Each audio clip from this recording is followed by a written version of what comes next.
الحمد لله الحنان المنان الذي خلق الإنسان وعلمه البيان والصلاة والسلام على رسوله سيد الإنس والجان وعلى آله وأصحابه ذوي الخير والإحسان أما بعد فأعوذ بالله من الشيطان الرجيم بسم الله الرحمن الرحيم وَلِلَّهِ الْعِزَّةُ وَلِرَسُولِهِ وَلِلْمُؤْمِنِينَ وَلَكِنَّ الْمُنَافِقِينَ لَا يَعْلَمُونَ صدق الله مولانا العظيم وبلغنا رسوله النبي الأمين المتين المختار الكريم ونحن على ذلك من الشاهدين والشاكرين والحمد لله رب العالمين۔ بارگاہ رسالت معاب صلی اللہ تعالیٰ علیہ وسلم میں درود پاک کا ہدیہ پیش کریں۔ اللہم صل علی سیدنا و مولانا محمد معدن الجود والکرم وآلہ واصحابہ الکرام وابنہ الکریم وبارک وسلم صلاة دائمة سرمدا ابدا۔ قرآن عظیم میں اللہ عز و جل ارشاد فرماتا ہے عزت اللہ ہی کے لیے ہے اور اس کے رسول کے لیے اور مومنین کے لیے ہے۔ ہاں، منافقین اس بات کو نہیں جانتے۔ عزت اللہ تعالیٰ کی ہے اور رسول کی ہے اور مومنین کے لیے ہے۔ وَلِلَّهِ الْعِزَّةُ وَلِرَسُولِهِ وَلِلْمُؤْمِنِينَ۔ اور دوسری جگہ رب تبارک و تعالیٰ ارشاد فرماتا ہے كَتَبَ اللَّهُ لَأَغْلِبَنَّ أَنَا وَرُسُلِي۔ اللہ نے یہ لکھ دیا ہے کہ غالب آئے گا اللہ عز و جل اور اس کے رسول۔ اللہ فرماتا ہے میں غالب آؤں گا ضرور اور میرے رسول۔ دنیا میں غلبہ ہوگا تو اللہ اور اس کے رسول کا ہی ہوگا۔ وقتی طور پر باطل طاقتیں، باطل طاغوتی طاقتیں اگر تھوڑی دیر کے لیے تخت پر آ جائیں یا اپنی طاقت کا مظاہرہ کریں تو یوں سمجھ لیں کہ یہ ایک چھوٹا سا وقت ہے، ورنہ ہمیشہ اللہ ہی کی عزت اور اس کے رسولوں کی ہی عزت ہوگی۔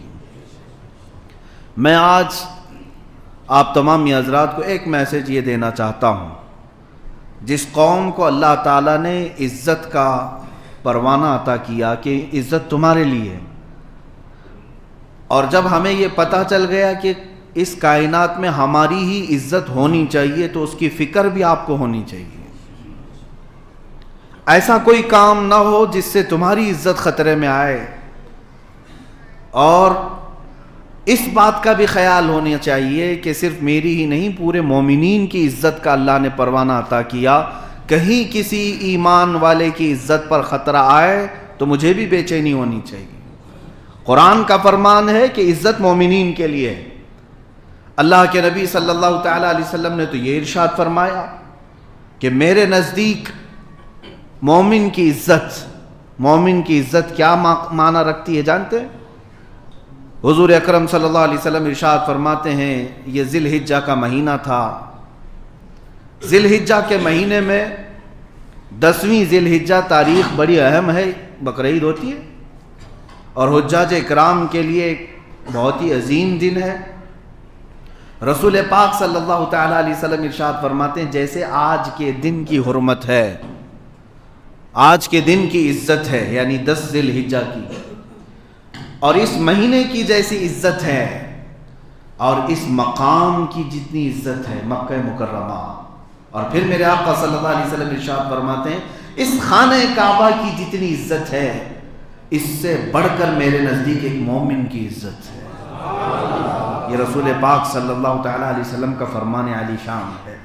مومن کی عزت، مومن کا خون، اس کی آبرو خانہ کعبہ سے بڑھ کر کے ہے۔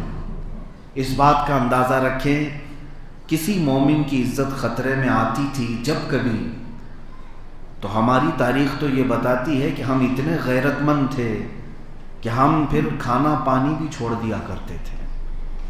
ہماری تاریخ یہ ہے کہ مومنین کی عزت پر کہیں خطرہ آ جائے تو ہم اپنے عیش و آرام کو ترک کر جاتے۔ جنگیں ہوئی ہیں، ان معاملات کو لے کر جنگیں ہوئی ہیں۔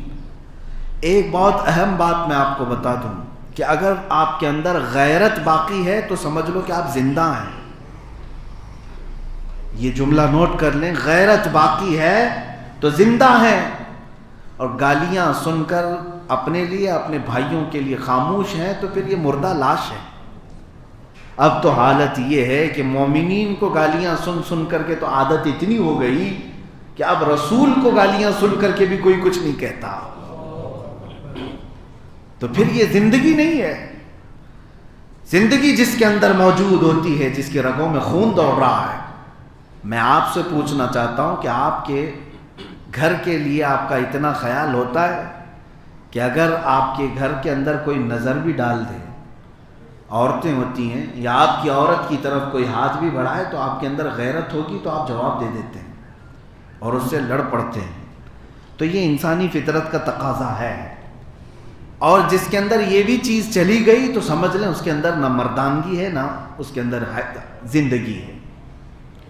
عزیزان گرامی وقار، آج میں پہلے یہ بات تاریخ کے ساتھ بتا دوں. کئی ایسے غزوے ہو گئے، کئی ایسی جنگیں ہو گئیں جب مومنین کی عزت پر کسی نے سوال بھی کر دیا. آپ کو پتہ ہے غزوہ بنی قینقاع، غزوہ بنی قینقاع یہ مدینہ طیبہ سے قریب میں ایک جنگ ہوئی. جنگ کیا، قلعے کا محاصرہ ہوا تھا. یہ یہودی قبیلہ ہے.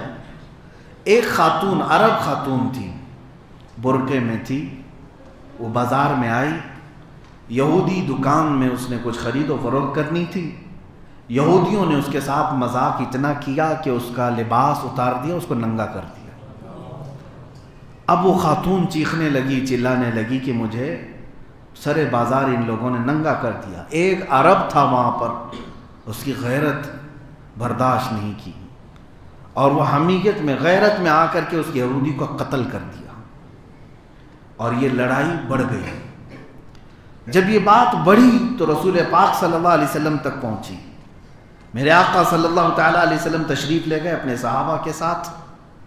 تو پھر معاملے کو سننے کے بعد آپ نے ان یہودیوں کو ہی ملامت کیا کہ تم لوگوں کے اندر ذرا برابر انسانیت نہیں ہے کہ ایک خاتون کے پردے کو تم نے چاک چاک کیا اور پھر اس کے بعد اس کو بازار میں ننگا کر دیا. تم اسی قابل تھے کہ تمہارا قتل ہو. یہودی بھڑک گئے اور کہا محمد صلی اللہ علیہ وسلم، بدر میں آپ جیت گئے تو آپ کے اندر غرور آ گیا. وہ مکہ والے تھے، وہ عرب تھے، بدو تھے، ہم یہودی ہیں، ہمارے ساتھ آپ لڑنے کی کوشش نہ کریں. یہ یہودیوں کے ساتھ پہلی مرتبہ ہو رہا تھا. اور حضور اکرم صلی اللہ تعالیٰ علیہ وسلم کو اس نے بار بار اس طرح کے جملے کہے. صحابہ اکرام حضور اکرم صلی اللہ علیہ وسلم پر جو جان نچھاور کرتے تھے کھڑے ہو گئے. کہا آقا ہمیں اجازت دے دیں، ہم انہیں بتاتے ہیں کہ محمد عربی کے غلام کون ہوتے ہیں. جب کبھی کسی خاتون کی عزت پر بھی ہاتھ اٹھے تو رسول پاک صلی اللہ علیہ وسلم کے دیوانے آ گئے. مدینہ طیبہ سے یہ سارے صحابہ نکل کر کے آئے اور وہی بنی قینقاع کا جو قلعہ تھا اس کا محاصرہ کیا. وہ جو چند دن پہلے بڑی ڈینگیں مار رہے تھے یہودی کہ ہم سے لڑنے کی بات نہ کریں، ہم ایسے کر دیں گے ویسے کر دیں گے، وہ قلعے کے اندر چھپ کر کے بیٹھ گئے. ایسے چھپ گئے کہ ان کا کھانا پانی تک بند ہو گیا. 17 دن تک رسول پاک صلی اللہ علیہ وسلم اور ان کے صحابہ محاصرہ کیے رہے. یہودیوں کی ایک عادت میں آپ کو بتا دوں، یہ سامنے سے کبھی لڑ نہیں سکتے، یہ کبھی لڑ نہیں سکتے. یہ قوم بزدل ہے ہمیشہ سے.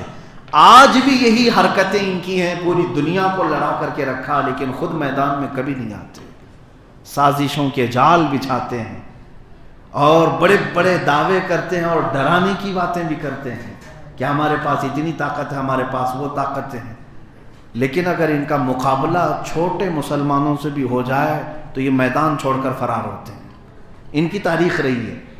رسول پاک صلی اللہ تعالیٰ علیہ وسلم کا سامنا نہیں کر سکے اور 17 دن کے بعد یہ غزوہ فتح سے ہمکنار ہوا. میں آپ کو صرف اس غزوے کی تاریخ اس لیے بتایا، یہ 2 ہجری کا ہی واقعہ ہے. حضور اکرم صلی اللہ تعالیٰ علیہ وسلم ہجرت کر کے مدینہ طیبہ تشریف لے گئے تو اللہ کے حبیب صلی اللہ تعالیٰ علیہ وسلم کا ایک قانون تھا کہ کوئی کسی خاتون کی طرف نظر نہ اٹھائے، کوئی کسی خاتون کی طرف جبراً ہاتھ نہ اٹھائے.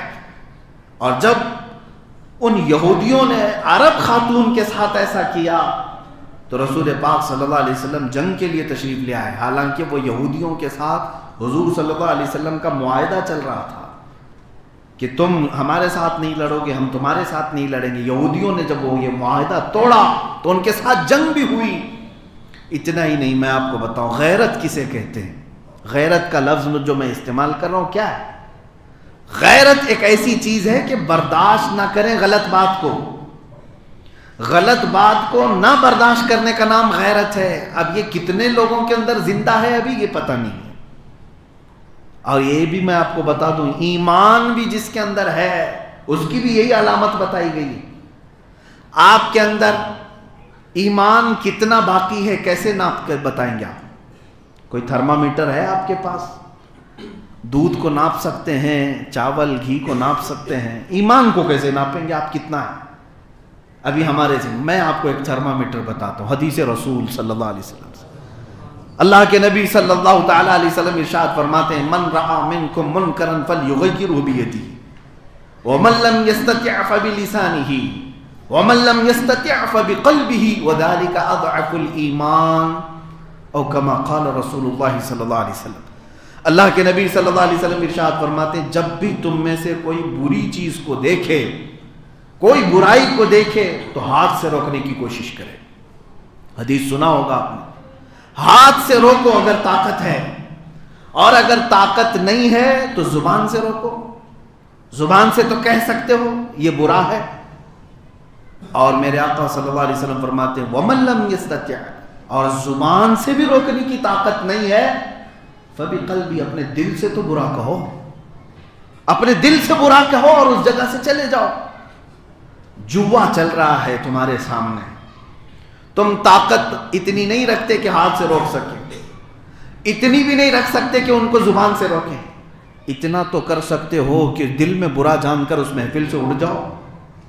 حضور اکرم صلی اللہ علیہ وسلم کا اب یہ جو فرمان عالی شان ہے، جو میں تھرمامیٹر کی بات کر رہا ہوں، وہ یہ کہ دل میں برا جان کر کے اٹھ بھی گئے تو حضور فرماتے ہیں یہ ایمان کا سب سے چھوٹا حصہ ہے، سب سے کمزور حصہ ہے۔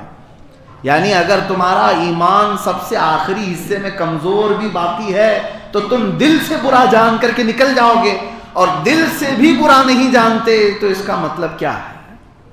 پھر ایمان بھی باقی نہیں ہے، ایمان بھی باقی نہیں۔ اس کی مثال یوں ہی ہے، لائٹ روشن ہے تو کچرا نظر آتا ہے، رات کا وقت ہے لائٹ لگائیں گے تو کچرا نظر آئے گا۔ اب اس لائٹ کی مثال ایسی ہے کہ ٹیوب لائٹ ہے، یا یہ جو اب LCD آئے ہوئے ہیں، یا پھر جو بہت الگ الگ ہائی کوالٹی کی جو لائٹ ہیں، اس کی روشنی میں چھوٹا چھوٹا کچرا بھی نظر آتا ہے۔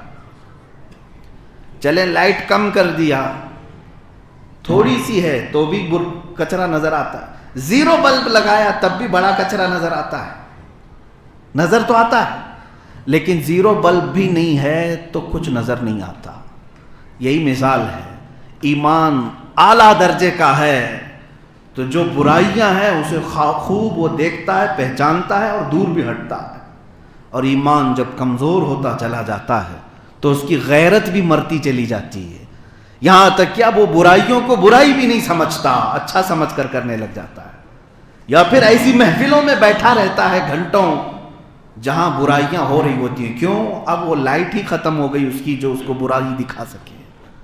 میرے عزیزوں، میں غیرت کی بات کر رہا ہوں، آج اس کو ہمیں دوبارہ اپنے دلوں میں زندہ کرنا ہے، اپنی غیرت کو بیدار کرو۔ غیرت ایمانی، جو غلط چیز کو برداشت نہ کرے، اسی کو غیرت کہتے ہیں۔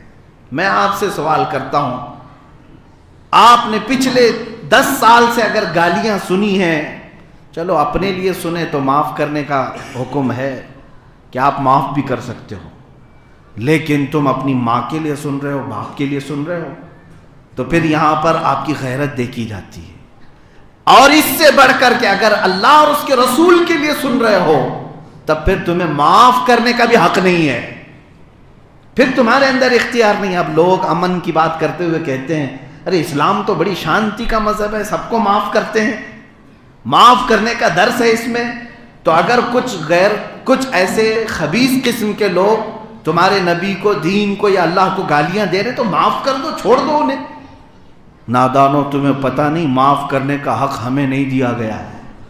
رسول پاک صلی اللہ علیہ وسلم کی ذات پر، اسلام پر اور اللہ کی ذات پر اگر کوئی بھونکے تو ہم کون ہوتے ہیں یہ معاف کرنے والے؟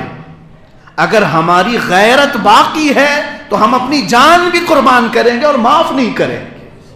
یہی صحابہ کا مشن تھا، یہی صحابہ کا مشن تھا. صحابہ کرام رضوان اللہ تعالی علیہ مجمعین جو جنگوں میں گئے تو کیا ان کے اندر رحم کا مادہ نہیں تھا؟ وہ نہیں معاف کر سکتے تھے؟ انہوں نے اگر لڑائیاں کی ہیں تو اپنی ذات کے لیے نہیں کیا، اللہ اور اس کے رسول کے لیے کیا ہے. جب کبھی کوئی حضور پاک صلی اللہ علیہ وسلم کے خلاف بولا تو ان کی تلواریں باہر آ گئیں اور انہوں نے مقابلہ بھی کیا.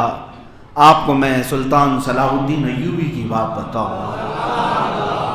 آج تاریخ کی کتابیں اٹھا کر کے پڑھ لینا، انگلش پڑھتے ہو، انگریزی پڑھتے ہو تو انگریز مؤرخین نے جو تاریخ لکھی وہ بھی پڑھ لینا.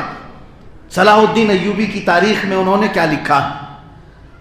انگریزوں نے لکھا، میں اپنے لکھے ہوئے لوگوں کی بات نہیں کر، انگریزوں نے لکھا ہے کہ ہم نے پچھلے بادشاہوں میں، پچھلے جرنلوں میں، سپہ سالاروں میں ایسا کوئی سپہ سالار دیکھا ہی نہیں جیسا صلاح الدین تھا.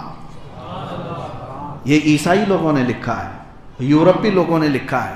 ان سے پوچھو کیوں، کیا اس کے اندر خوبی تھی؟ وہ کہتے ہیں کہ جو اس کے ساتھ 10 سال تک جنگیں لڑتا رہا، لیکن جب قید میں آیا تو صلاح الدین نے اسے آزاد بھی کیا، چھوڑ دیا. بڑے بڑے عیسائیوں کے بادشاہوں کو اس نے چھوڑ دیا. یہاں تک کہ جب بیت المقدس فتح ہوا، اس وقت کی تاریخ میں آپ کو بتاؤں، عیسائیوں نے جب بیت المقدس کو پر قبضہ کیا تھا 96 سال پہلے، صلاح الدین کے آنے سے 96 سال پہلے، پورے فلسطین میں اتنا قتل کیا تھا کہ کہیں سے بھی چلے آدمی تو اس کے پیر خون میں ڈوب جاتے تھے. مسلمانوں کا اتنا قتل کیا تھا. عیسائی جب غالب آئے تھے بیت المقدس کو فتح کر کے، 96 سال تک انہوں نے اتنا قتل کیا، اتنا ظلم کیا، بلکہ مسجد اقصیٰ کی زمین کو بھی لال کر دیا تھا. بیت المقدس کی زمین بھی لال ہو گئی تھی. لیکن صلاح الدین جب آئے 96 سال کے بعد، تاریخ تو نہیں بھولی جاتی نا. ہمارے بچوں کو تم نے قتل کیا تھا، ہمارے بڑوں کو مارا تھا، سب کچھ دیکھا. لیکن صلاح الدین ایوبی جب بیت المقدس پر غالب آئے اور بیت المقدس کو فتح کیا تو اعلان پورے بیت المقدس کی دیواروں سے یہ کیا گیا تھا کہ جو رہنا چاہے وہ خوشی سے رہے اور جو جانا چاہے وہ امن کے ساتھ چلا جائے، کسی کا قتل نہیں کیا جائے گا. یہ اعلان سن کر کے عیسائی یوں ہی نہیں گئے. مسجد کے دیواروں پر یا دروازوں پر جو سونے کی چیزیں لگائی گئی تھی وہ بھی کھرچ کھرچ کر کے لے جا رہے تھے. سپاہی مسلمانوں کے دیکھ رہے تھے. صلاح الدین نے کہا انہیں لے جانے دو مال، انہیں لے جانے دو مال، جتنا لے جاتے ہیں. اسی کی ترجمانی اقبال نے کہا تھا، شہادت ہے مطلوب و مقصود مومن، نہ مال غنیمت نہ کشور کشائی. مومن کا مطلب اور مقصد جو ہے وہ مال حاصل کرنا، تخت حاصل کرنا نہیں ہوتا، اللہ کی رضا اور شہادت حاصل کرنا ہوتا. ہاں وہ لے جاتے ہیں دنیا والے، مال تو لے جانے دو. اب جو بات میں عرض کرنے جا رہا ہوں وہ یہ ہے، سب کو آزاد کرنے والا صلاح الدین، سب کو معاف کرنے والا صلاح الدین ایک بار اتنے جلال میں تھا کہ آنکھیں لال تھی، تلوار چمک رہی تھی. کس کے لیے؟ برنس نام کا ایک جرنل تھا عیسائیوں کا، اس کو قید کر کے لایا گیا. اس کا جرم کیا تھا؟ صرف 2.5 سال قبل اس برنس نام کے اس عیسائی سپاہی نے مسلمانوں کے ایک قافلے کو گرفتار کیا، ان کا مال لوٹا، انہیں مارا، لیکن ساتھ میں یہ جملہ کہا تھا، کہاں ہے تمہارے محمد، بلاؤ ان کو مدد کے لیے. کہاں ہے محمد، وہ کیوں نہیں آتا؟ معاذ اللہ رب العالمین. یہ جملہ صلاح الدین تک پہنچا تھا. کہا کہ اس نے مارا تو مارا، مال تو لوٹا، لیکن نبی کونین کو اس طرح سے جملے کہہ کر کے بلایا. صلاح الدین اس وقت بیمار تھے اللہ کی بارگاہ میں منت کرتے ہیں، نذر کرتے ہیں، مولا اتنی سانسیں اور بڑھا دے کہ میں اس گستاخ کو سب کے سامنے گردن قلم کروں۔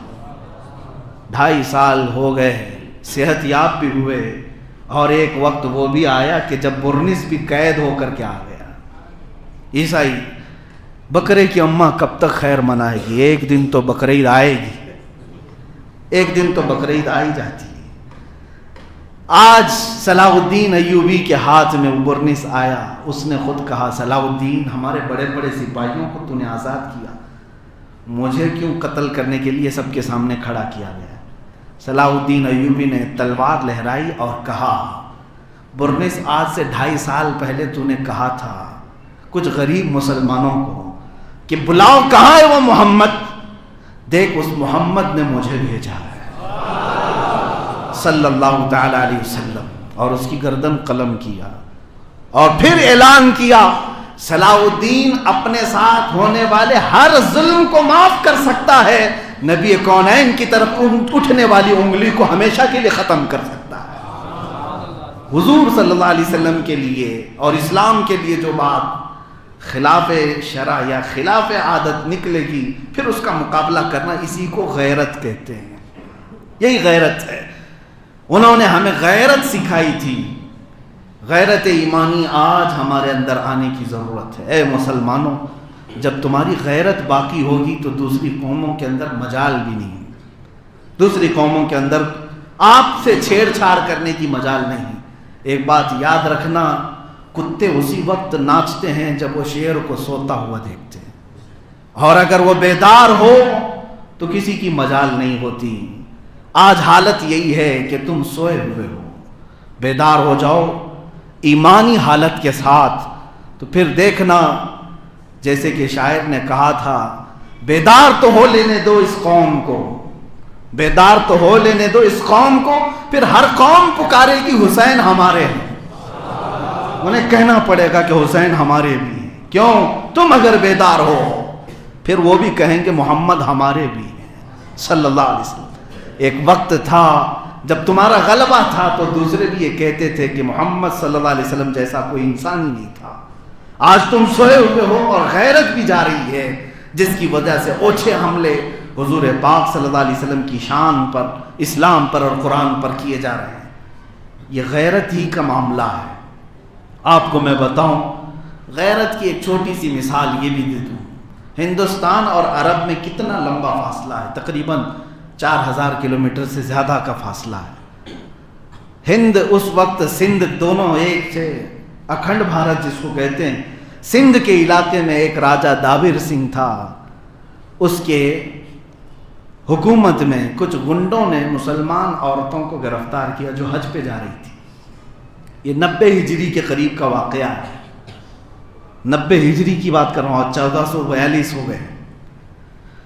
اس زمانے میں کچھ عورتوں کو گرفتار کیا، ان کا مال لوٹ لیا۔ ان خواتین نے صرف اتنا پکارا تھا کہ کوئی عرب تک ہمارا پیغام پہنچا دے، اگر ہمارا کوئی بھائی زندہ ہے تو ہماری عزتوں کو بچا دے۔ کچھ تجارت کرنے کے لیے جو عرب آئے ہوئے تھے ان کو پتہ چلا کہ ان کے گنڈوں نے گرفتار کیا ہے۔ وہ جب واپس عرب میں پہنچے تو وہاں کے گورنر کے سامنے واقعہ سنا رہے تھے کہ سندھ میں ایسے کچھ مسلمان عورتوں کو گرفتار کر کے گنڈوں نے ان کی عزت لوٹی ہے، مال بھی لوٹا، حج پہ جا رہی تھی عورتیں۔ گورنر کے سامنے تاجر لوگ واقعہ سنا رہے تھے۔ 19 سال کا ایک جوان کھڑا تھا، محمد بن قاسم۔ غیرت جاگ گئی، کہا کہ کہاں ایسا ہوا ہے؟ کہا سندھ میں۔ اس 19 سالہ جوان نے کبھی سندھ کا نہ دورہ کیا نہ ہند کو دیکھا تھا، عرب میں بیٹھا ہوا، اور 19 سال کی عمر ہوتی کیا؟ آج ہمارے ہاں تو اس کو لڑکپن کہتے ہیں، بچپن بھی کہتے ہیں بعض، جبکہ 19 سال کی عمر میں محمد بن قاسم نے وہیں سے پکار کر کہا لبیک یا اختی، اے میری بہن میں آ رہا ہوں تیری عزت کی حفاظت کے لیے۔ 10,000 کا لشکر لے کر محمد بن قاسم سب سے پہلے سندھ کے وادی میں اترنے والا۔ سب سے پہلے محمد بن قاسم نے اس راجہ سے یہی کہا تھا کہ ان خواتین کو چھوڑ دو، ان عورتوں کی عزت سے کھیلنا چھوڑ دو، انہیں آزاد کر دو۔ وہ بڑے مقدس سفر پر تھی، ہم امن کے ساتھ آپ سے مطالبہ کر رہے ہیں، لیکن راجا کو غرور اتنا تھا، گھمنڈ اتنا تھا اپنی طاقت پر، کہا کہ تم جیسے چھوٹے چھوٹے بچوں کے ساتھ راجا ایسی حرکت کرے گا کہ تمہارا نشان ختم ہو جائے گا۔ محمد بن قاسم کو للکارتا، اور تم مجھ سے کہتے ہو کہ عورتوں کو چھوڑ دے، ایسا کبھی نہیں ہو سکتا۔ محمد بن قاسم نے کہا کہ اگر تم چھوڑ نہیں سکتے تو پھر آ جاؤ، ہمارا اور تمہارا مقابلہ ہوگا۔ اور یہ 3 دن تک کی جنگ تھی، تاریخ میں آج بھی لکھا ہوا ہے، پنڈتوں نے بھی یہ تاریخ لکھی ہے۔ سب سے پہلی جنگ جو سندھ کے میدان میں ہوئی وہ ایک غیرت کے نام پر ہوئی ہے۔ محمد بن قاسم نے وہ جوہر دکھائے تھے کہ 3 دن کے اندر سارے فوجی راجا کے تتر بتر ہو گئے، اور وہ راجا بھی قیدی ہو کر کے گرفتار ہوا۔ ہمیشہ کے لیے خاتمہ ہوا، ایک تخت ختم ہوا، ایک ظلم ختم ہوا، ان عورتوں کو آزاد بھی کیا اور پرچم اسلام بھی لہرایا۔ محمد بن قاسم 19 سال کا جوان ہے جو ایک غیرت کو لے کر کے عرب سے یہاں چلا آیا تھا۔ اے جوانوں، تمہاری غیرت کہاں ہے؟ آج تمہاری بہنوں کی بھی عزت لوٹی جا رہی ہے۔ کیا یہ دلی کے واقعے نہیں آپ کو جھنجھوڑتے، جہاں پر ہر آئے دن کوئی نہ کوئی ایک خاتون کو ریپ کرنا، اسے مار ڈالنا، اسے جلا دینا، ختم کرنا؟ اس پر کتنے لوگوں کی آوازیں اٹھتی ہیں؟ آپ کو پتہ ہے ہماری سیاست میں بھی کتنی نمائندگی ہے؟ 300 کے قریب تو پورے ہندوستان میں MLA مسلمان بیٹھے ہوئے ہیں۔ پتہ نہیں ان کی زبانوں پر کس نے تالے لگائے ہیں۔ میرے عزیزو، اگر اللہ نے تمہیں منصب دیا ہے تو آواز تو اٹھاؤ اپنی بہنوں کے لیے۔ تم کبھی آواز نہیں اٹھاتے، اپنی بہنوں کے لیے تو پکارو۔ جن خواتین کو ان درندوں نے نوچ ڈالا، کیا قیامت کے دن تم سے سوال نہیں ہوگا؟ قرآن کی آیتیں میں تمہیں پڑھ کر کے بتاتا ہوں۔ سورہ تکویر میں اللہ فرماتا ہے وَإِذَا الْمَوْءُودَةُ سُئِلَتْ بِأَيِّ ذَنبٍ قُتِلَتْ۔ قرآن کہتا ہے یہ جو دفنا دی جاتی تھیں عرب کی بچیاں، زندہ دفنا دی جاتی تھی پہلے لڑکیاں، تو قیامت کے دن یہ دفنائی ہوئی بچیاں کھڑی ہوں گی، ماری گئی ہوئی لڑکیاں کھڑی ہوں گی، اور وہ پوچھیں گی کہ مولا ان سے سوال کر کے مجھے کس جرم میں قتل کیا گیا تھا، مجھے کس گناہ پر مارا گیا تھا؟ تو موجود سارے لوگوں کو یہ جواب دینا ہوگا، تمہارے آنکھوں کے سامنے مارا گیا ہے، تمہارے سامنے قتل کیا گیا ہے، تم نے آواز تک نہیں اٹھائی۔ ہم نے اپنے ممبروں سے جو آواز اٹھانی ہے وہ اٹھا لی۔ اگر ہماری آواز کو یہ ظالم روکتے ہیں تو ہم موت تک حق کی بات کہتے رہیں گے، ہم بولتے رہیں گے، چاہے ہماری آواز کو دبانے کے لیے تم پوری طاقت کا استعمال کر لو۔ اللہ سے میں ہمیشہ یہی دعا کرتا ہوں کہ مولا اس سے پہلے موت دے دینا جب ہماری غیرت مرنے والی ہو۔ غیرت جب تک زندہ ہے ہم بولتے رہیں گے، چاہے چھوٹے مجمع میں چاہے بڑے مجمع میں۔ میں آپ کو بھی بیدار کرنے کے لیے آیا ہوں۔ اللہ کے نبی صلی اللہ علیہ وسلم کی ایک حدیث ہے، ارشاد فرماتے کہ تمہارے دلوں میں اللہ تعالیٰ وہن ڈال دے گا قیامت کے قریب۔ تو صحابہ نے پوچھا کہ وہن کیا چیز ہے؟ حضور صلی اللہ علیہ وسلم نے جب یہ فرمایا تو اس کی تشریح سنو حدیث میں کہ اللہ کافروں کا خوف تمہارے دل پر ڈال دے گا، ان کا رعب ڈال دے گا تمہارے دلوں میں، ڈرتے مرتے رہو گے۔ اور یہ ڈر ہی تو دیکھ رہے ہیں لوگ، کچھ ٹوپیاں چھپا رہے ہیں، کچھ داڑیاں چلا رہے ہیں، ڈر کے مارے ہی تو کہ کہیں مجھے آتنکوادی نہ کہتے۔ ان کے کہنے سے تم سرٹیفائیڈ آتنکواد ہو جاؤ گے، ان کے لیے تم جی رہے ہو۔ میں ہمیشہ یہ کہتا ہوں کہ 1000 یہ ہمارے لیے بھونکے آتنکوادی دہشت گردی، ہم نہ ان کا کھا رہے ہیں اور نہ ان کے لیے جی رہے ہیں، ہم اپنے خدا کا کھا رہے ہیں اور اس کے لیے جی رہے ہیں۔ جب رب تعالیٰ کی بارگاہ میں ہمارا دل صاف ہے تو دنیا کو بھونکنے دو، تم اپنے رب کے لیے سچے مومن بندے تو بن جاؤ۔ کافروں کا رعب تمہارے دل پر ڈال دیا جائے گا۔ تو حضور سے پوچھا صحابہ نے ایسا کیوں ہوگا میرے آقا؟ ان کا خوف ہمارے دلوں پر ڈال دیا جائے گا، ایسا کیوں ہوگا؟ رسول کریم صلی اللہ علیہ وسلم ارشاد فرماتے ہیں جب 2 چیزیں تمہارے دل میں آ جائیں، جب 2 چیزیں تمہارے دل میں آ جائیں تو سمجھ لینا کہ اللہ دشمنوں کا خوف تمہارے دل پہ ڈال رکھے گا، ان کو تمہارے سروں پہ مسلط رکھے۔ وہ 2 چیزیں کیا ہیں؟ میرے آقا صلی اللہ علیہ وسلم ارشاد فرماتے ہیں حب الدنیا و کراہیت الموت۔ جب تم دنیا سے بے پناہ محبت کرنے لگ جاؤ اور موت سے ڈرنے لگ جاؤ، یہ دو چیزیں تمہارے اندر اگر آئی تو سمجھ لینا کہ دشمنوں کا خوف تمہارے اوپر مسلط ہوگا۔ آج یہ دو چیزیں دیکھنے کو مل رہی ہیں، سب کو اپنی دنیا سے اتنا پیار ہے، اتنی محبت ہے، ہر کوئی ڈرا ہوا ہے۔ کوئی معاملہ ہو تو باپ اپنے بچے کو اندر چھپا کر کے رکھ لے، بیٹا کائے کو باہر جائے گا، تیری زندگی خراب ہو جائے گی۔ ہوتا ہے ہونے دو، یہ سب سیاست ہے، یہ پالیٹکس ہے، یہی کہہ کر کے نوجوانوں کو بزدل بنا دیا، مار ڈالا ان کی غیرت کو۔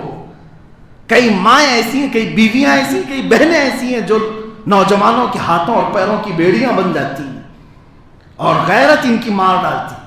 اگر عورتیں کسی نوجوان کو حق بات کہنے سے روکتی ہیں تو ایک دن کا انتظار کرو، جب تمہاری عزتوں پر کوئی حملہ کرے گا تب بھی یہ جوان کچھ نہیں کہے گا، کچھ نہیں کہے گا۔ تم نے اللہ اور اس کے رسول کے لیے کہنے سے انہیں روک رکھا ہے۔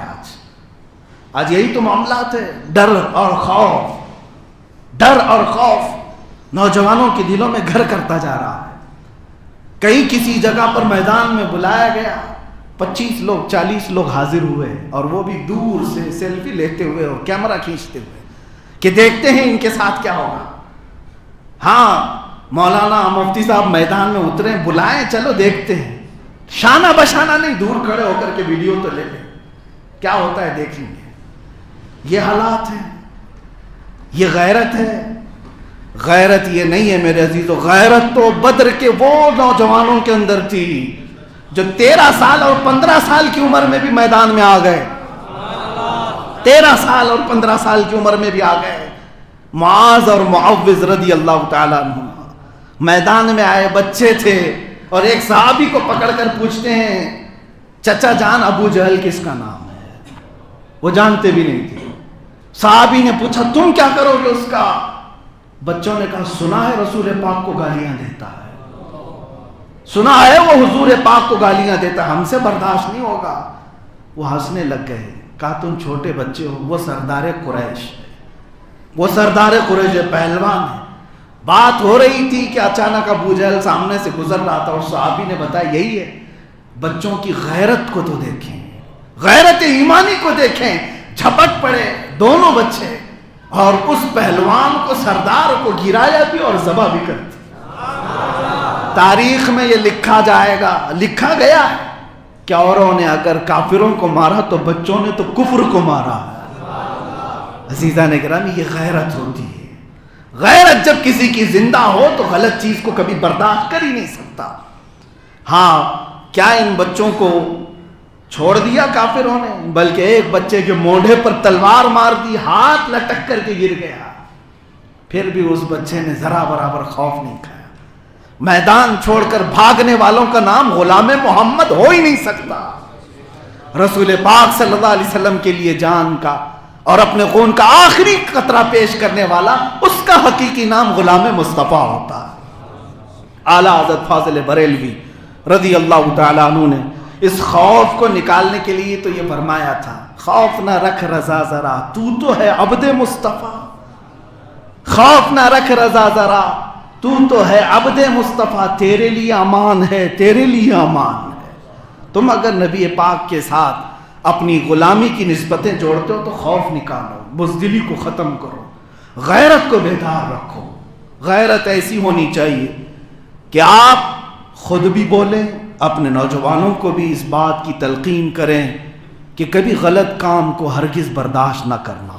جب اللہ نے تجھے زبان دیا ہے، یہ ہاتھ کی طاقت دیا ہے، یا جس طرح کی بھی طاقت دیا ہے، استعمال کرنا اور اس برائی کا قلعہ قمع کرنا، ختم کرنا۔ ہمیں آج حالات ایسے بھی ملے، میں اکثر جگہ پر دیکھتا ہوں، میں اپنے تجربے کی بات بتا رہا ہوں، کوئی بھی اس کو موجودہ حالات پر نہ لے آئے، اس لیے کہ سوشل میڈیا کا زمانہ ایسا کہ یہاں پر ہم کھانسیں بھی تو پتہ نہیں کیا کیا لگا کر کے بیان کر دیا جاتا ہے۔ کچھ ایسی جگہوں پر بھی ہمارا جانا ہوا جہاں پہلے ہی سے لوگ ڈرے ہوئے ہیں۔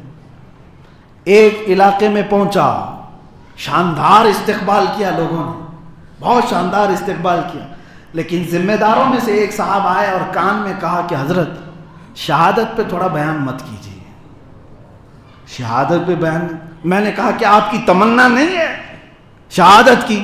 کہا وہ تو ہے تمنا، لیکن ابھی کیا ہے، آپ بیان کریں گے جوانوں میں جوش آئے گا، فلاں ہوگا وہ ہوگا، لوگ ایسا ڈرتے ہیں۔ قسم خدا کی اس دن پورا بیان میں نے جہاد پہ ہی کیا تھا۔ میں نے بتایا کہ خوف اور ڈر نکالو۔ میرے عزیزو، وہ صحابہ اور ان کی عورتیں، ایک نوجوان احد میں شہید ہوا ہے، بوڑھی ماں آئی احد کے میدان میں، حضور کو پہلے دیکھ کر کے کہتی آقا اگر اجازت ہے تو بیٹے کی لاش دیکھو۔ حضور نے فرمایا جاؤ دیکھ لو۔ لاش کی بات کر رہا ہوں، اپنے جگر گوشے کی لاش دیکھنا معمولی بات نہیں۔ خاتون آئی اور اس نوجوان کو دیکھا، اس کا جبہ اٹھایا، پلٹ کر کے پیٹھ کو دیکھا، ہاتھ پھیرا، پھر سینے کی طرف دیکھا، پھر سجدے میں گر گئی اور دعا کرنے لگی، شکرانے کی دعا کرنے لگ گئی۔ لوگوں نے پوچھا بڑی بھی خاتون کیا تم نے دیکھا؟ کہا اللہ کا شکر ہے، میرا یہ لال جب گھر سے نکل رہا تھا تو میں نے اس کو ایک نصیحت کی تھی، کہا تھا بیٹا رسول پاک کے ساتھ جا رہا ہے، اگر دشمن غالب بھی آ گئے تو میدان چھوڑ کر نہ نکلنا، اگر مصیبتوں کے پہاڑ آئے تو میدان چھوڑ کر نہ نکلنا۔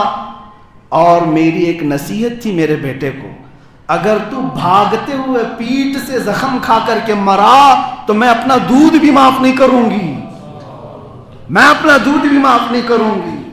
میں میدان جہاد میں آنے کے بعد جب دیکھتی ہوں کہ میرا بیٹا شہید ہو گیا، اس پر مجھے اطمینان نہیں تھا، میں نے سب سے پہلے اس کی پیٹھ کو دیکھا کہ کہیں بھاگتے ہوئے تو نہیں مارا گیا، اور میں نے دیکھا اور اللہ کا شکر ادا کیا، پیٹھ پر میرے بچے کے ایک بھی زخم نہیں، سب سینے پر لیا ہے۔ یہ وہ خواتین تھی جو جوانوں کو بیدار رکھتی تھی۔ عزیزان گرامی وقار، یہاں وہ لوگ بھی ہیں، امام صاحب تھوڑا سا ایسا اتنا سخت بیان مت کرو، متولی صاحب ڈرا رہے ہیں اور دوسرے حضرات انہیں ڈرا رہے ہیں کہ آپ تھوڑا سا دیکھیں، ماحول کو دیکھیں، یہاں پر بڈی کا کاروبار بہت چلتا ہے، آپ یہ معاملہ چھوڑ دیں، شرابی لوگ زیادہ ہوتے ہیں، اس پر مت بولیں۔ پھر کس پہ بولیں؟ ہانڈی مانجنے پہ بولیں، کچرا جھاڑنے پہ بولیں؟ عزیزان گرامی وقار، آپ کی غیرت جب تک باقی رہے گی آپ دین کو بڑھ چڑھ کر کے بولیں گے، اپنا دین بیان کر رہے ہیں۔ یہاں تک کہ حضرت سلمان فارسی رضی اللہ تعالیٰ ایک بار گزر رہے تھے اور یہودیوں نے ان کو دیکھا، وہ بیٹھ کر کے پیشاب کر رہے تھے تو وہ ہنسنے لگے، یہودی کھڑے ہو کر کے پیشاب کرتے تھے، مذاق اڑایا حضرت سلمان فارسی کھڑے ہوئے اور کہا کہ یہی آداب ہیں جو ہماری شریعت نے سکھایا۔ تو یہودیوں نے کہا کیا تمہارے دین میں یہ بھی بولا جاتا ہے، بیٹھ کر کرنا، کھڑے ہو کر کرنا؟ حضرت سلمان فارسی نے کہا یہی نہیں، ہمیں استنجا کا طریقہ بھی بتایا جاتا، ہم بڑھ چڑھ کر کے بتائیں گے کہ ہمیں استنجا صاف کرنا بھی کیسا ہے، یہ بھی ہماری شریعت نے سکھایا۔